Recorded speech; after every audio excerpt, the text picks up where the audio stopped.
ہمیں اپنی مدد خود کرنی ہوگی.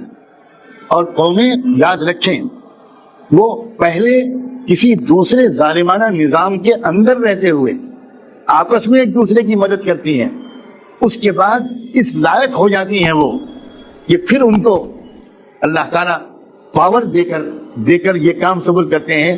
ابھی تک تو تم کمزور تھے، اس کے باوجود تم ایک دوسرے کی مدد کرتے تھے. تمہاری اس ادا کو پسند کر کے اب ہم تمہاری کمزوری کا دور دور کر کے تم کو طاقت دیتے ہیں تاکہ تم اس طاقت کا استعمال اور زیادہ لوگوں کی مدد اور خدمت میں کرو.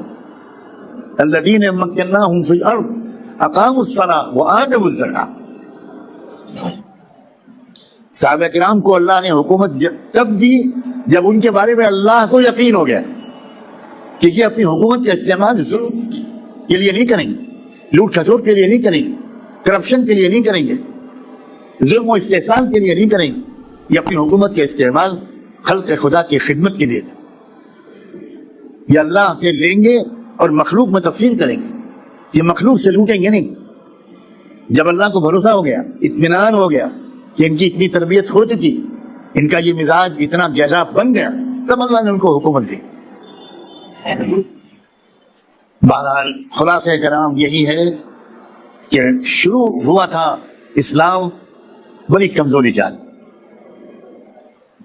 وہی خوف، وہی بے بسی، وہی. لیکن ان لوگوں نے اس دور میں اپنے حواس کو برقرار رکھا، حوصلوں کو مضبوط رکھا، اخلاق کو اچھا رکھا، برداشت کرنے ناقابل برداشت چیزوں کو برداشت کرتے رہے، نفرتوں کا جواب محبتوں سے دیتے رہے، اور قدم بقدم آگے بڑھتے رہے، یہاں تک کہ وہ وقت آ گیا کہ جب اللہ نے ان کو خود نظام چلانے کا اختیار دے دیا. یہ تب دیا جب انہوں نے اپنے آپ کو اس کا اہل ثابت کر دیا. اور یہی دور ہے ہمارا. ہم اس دور کو اپنی تربیت کا وقفہ بھی بنا سکتے ہیں، اور ہماری غفلت کی وجہ سے یہ دور ہماری ہلاکت کا وقفہ بھی ثابت ہو سکتا ہے. یہ ایسا دور بھی ہو سکتا ہے جس میں ہم ذرا سنجیدگی سے متوجہ ہوں. کثرت سے لوگ پوچھنے لگے بتائیے کہ آج کل کے حالات میں ہمیں کیا کرنا چاہیے. یہ الگ بات ہے کہ پوچھتے لوگ زیادہ ہیں، عمل کم کرتے ہیں.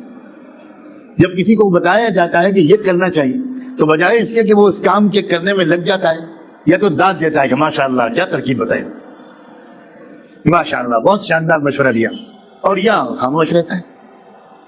مشورے کوئی شاعر کی غزل نہیں ہے کہ اس پر داد دے دی جائے. مشورے دراصل مشورے ہوتے ہیں جن پر عمل کیا جانا چاہیے.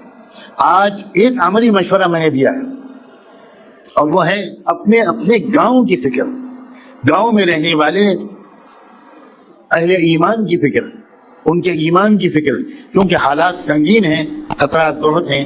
اللہ تعالیٰ ہمیں ہوشیار و بیدار فرمائے اور ان حالات کو اثر نو ہماری ترقی کا سبب بنا دے. اللہ کے لیے کچھ بھی مشکل نہیں ہے. وما ذلک علی اللہ